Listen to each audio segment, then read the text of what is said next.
My name is Haven. I'm a newlywed, having been married to my husband Silas for half a year. Our marriage has a bit of a political arrangement element to it since both of our parents are business owners. However, during one of our dates, It feels a bit embarrassing, doesn't it, to go on a date like this?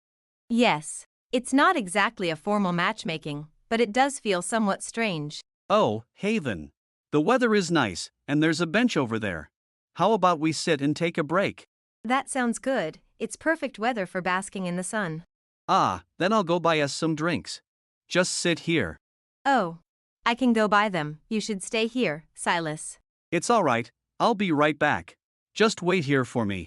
We were both drawn to each other's kind nature and decided to marry after having serious discussions.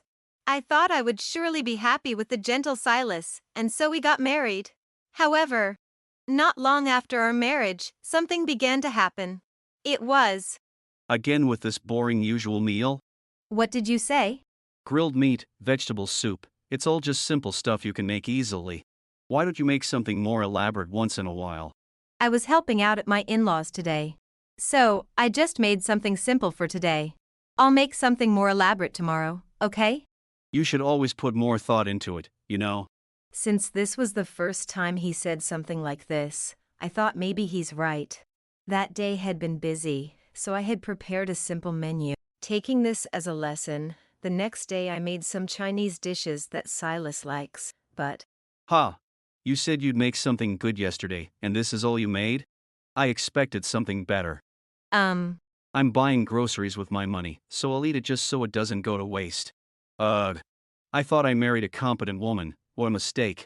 hey, I really tried, making your favorite Chinese dishes and all. What kind of dish do you want? I went to a famous restaurant recently with someone I know. Oh, the person you met recently through work? Exactly. The luxurious dishes I had there, things I've never seen before, were so delicious. I'd like you to make something like that. How can a normal household serve such things every day? Before that, shouldn't you learn proper manners, like how to hold chopsticks? Shut up. A lousy cook who's a stay-at-home wife shouldn't complain to a husband who's working. Who do you think you owe these delicious meals to every day? That's because you work, Silas. Thank you for that. But if it weren't for me, who do you think would be doing all the other housework? As soon as I said this, Silas quietly began to eat his meal. Since there was a housekeeper at his parents' home, Silas never did any household chores. It seemed he didn't understand how hard household work can be. I thought I could gradually make him understand, but he never did, up to this point. Then, a little while later, one day, when Silas left his computer on and went to the office, I found something. About a week after finding it. What's this meal about? What do you mean? As you can see, it's Is It rice, with plain rice and just miso soup. You've been getting too cheeky lately. Are you mocking me? I'm working hard for this family. I'm really grateful for that. And stop flinging your bag around, it'll be a hassle to tidy up the papers later. Even though you're grateful, you only make lousy, half-hearted meals. Don't you think you should try a little harder for your husband? But Is It rice is really delicious, right? With nori tsukudani, spicy cod roe, and rice, you can eat so much. And with miso soup, isn't that combination the best when you're hungry? Feel free to have more rice. Don't joke with me. I come home tired. Oh. When you were single, you used to be happy eating quick meals. That was then. Now we're married. It's your job to make meals. That's what I'm doing. Whatever I make, all you do is complain. It's obvious you should make dishes I like. Figure out what I want to eat. Figure it out? Well, it's not that easy. If you apologize now, I'll forgive you. Show me how you'll make it up. Silas seemed to think I was shocked and had gone quiet. Amidst this, I decided to present something I had prepared up until today. If that's the case, you don't need to eat the meals I make anymore. Ha! What are you talking about? Here. A divorce form. Please sign it. Divorce form. What do you mean? You can't just decide this on your own. I've already sent my belongings back to my parents' house. So, yeah. This is your last supper, so savor it well. Why should I, of all people, be told to divorce by you? I'm the one who wants a divorce. Then that's just perfect. Also, I know about your affair. I'll be claiming alimony for that. Oh, here are the photos as proof. Hey! How do you have these? Actually, on the day Silas left his computer on and went to work, what was displayed on the screen were direct messages on a social media platform. The messages were exchanges like "let's meet after work is done." Having found this, I hired a detective to gather more evidence. When the topic of the computer came up, Silas said, Snooping through someone's computer is something only the lowest of people would do. "Then at least clean your own room. Or let me know in advance not to enter it." Well, it's too late to say that now. Come on, stop dawdling and sign the divorce papers. Hold on! I need to check a few things first. That's right. Although you two agreed to marry, there was a bit of a political arrangement to it. You know our company is smaller and your marriage really helped us, right? What will you do if this affects our business dealings? Mom! Dad! What are you doing here? I invited them. I also shared the recordings of your complaints about meals and showed them all the evidence of your affair. And they came here today because of that. Is there a problem? You are disowned, and don't bother coming to the company from tomorrow on. We heard from the employees that you've been slacking off even during work. We won't go easy on you just because you're our son. So what? Everyone needs a break once in a while. I'll remarry Nana and be truly happy this time. Oh, really? Well, if you can find happiness that way, go ahead. By the way, this Nana person you mentioned has a ton of debt from fooling around. Maybe you should pay that off too? At least she might find some happiness then.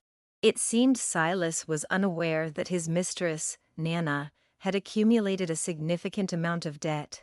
Upon hearing this, Silas said, I hadn't heard about that. But my dad is the president, so we can easily pay off that kind of debt in one go.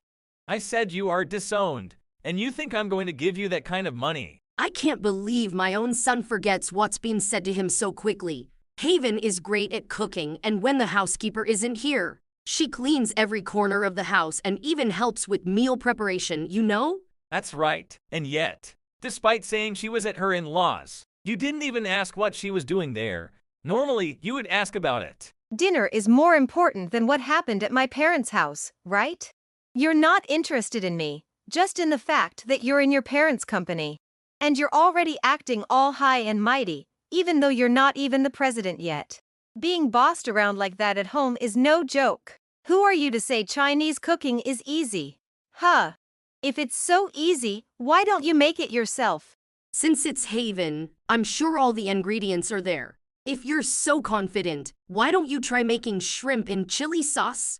I can't imagine you being able to cook Chinese food. Then tell me what ingredients you need. Crab, maybe? And, because it's red, paprika powder? Why would crab come up for shrimp and chili sauce? And he even knows what paprika powder is in necessarily. Thinking about how you've been so arrogant makes me sick. In the end, you can't do anything. Don't underestimate the hard work of a housewife. And I don't have a magic pocket. Don't expect things to just appear because you say so. What are you, Nobitaro? No, you're not. So eat what's served to you quietly. I finally spoke up about all the things I had been enduring. I had tried to discuss things several times, but it was clear that Silas had understood nothing. I was thoroughly disgusted by his behavior. Even his parents seemed appalled.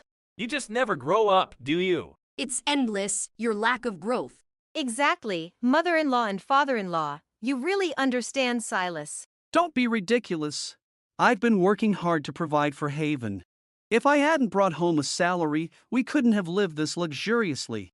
I don't recall living any luxurious life, though. All you do is demand better meals and make unreasonable requests.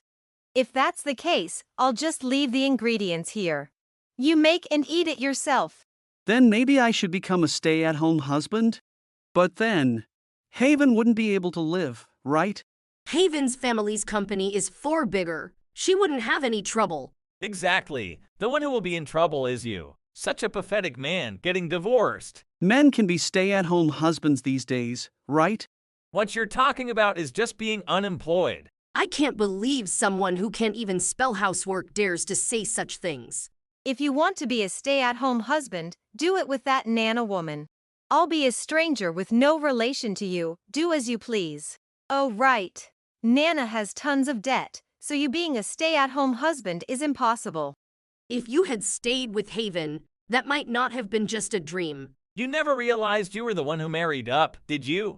Haven's family might own a big company, but mine has a president too. It's Haven who married up. She's the wife of a president. A president's daughter becoming the wife of a mere employee is hardly marrying up. You're not in a position of wealth and privilege. It's completely different. You surely weren't boasting about that, were you? In response to my question, Silas said, The head of the family needs to be imposing to look cool, right? Mother-in-law, father-in-law, I'm sorry. I'm getting a headache. Me too. It's so absurd, I feel like I must be misunderstanding what I'm hearing. What's this?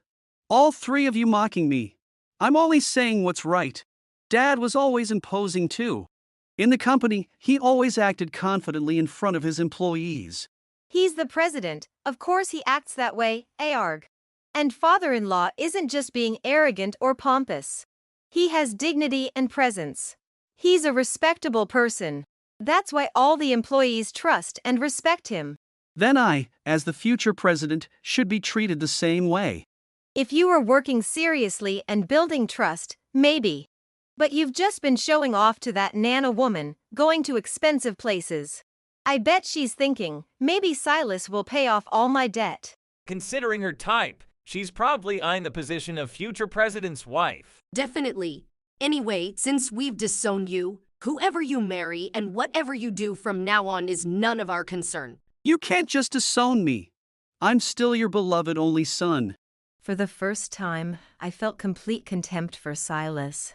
Don't you think it's shameful to make your kind parents say they're disowning you? What do you mean? You made the parents who cared for you so much say such a thing.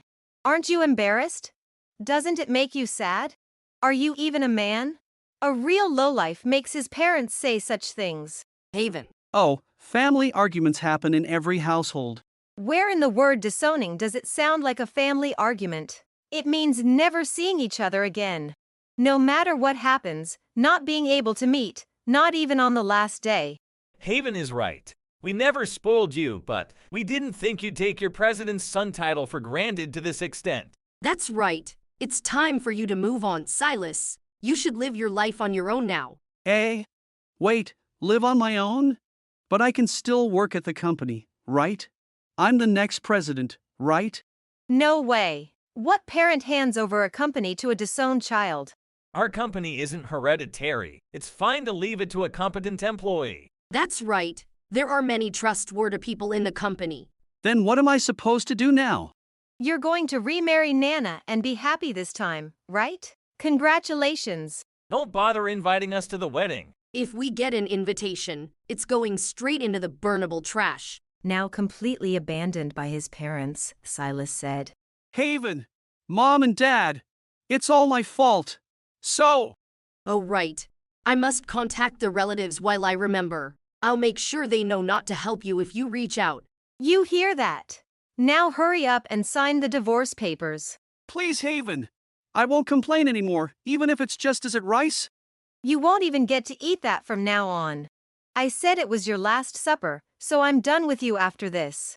Mom, Dad, I'll work seriously from now on.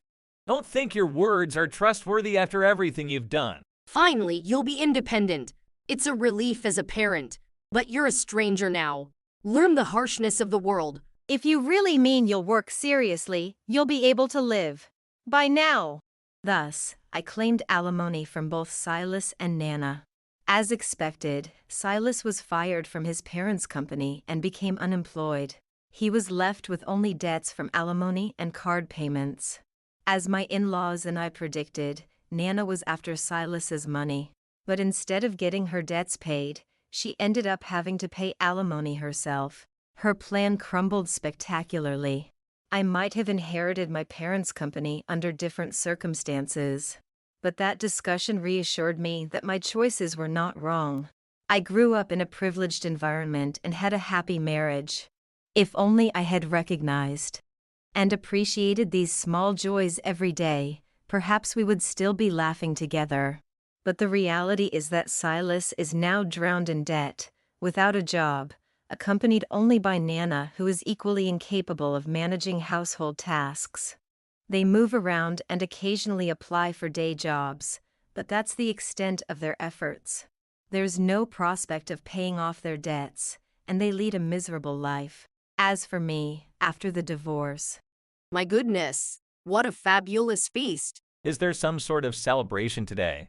mother-in-law, father-in-law, happy wedding anniversary. Oh my, it's today, isn't it? We've been so busy, we completely forgot. Well, I may have divorced Silas, but you've been so kind to me since then.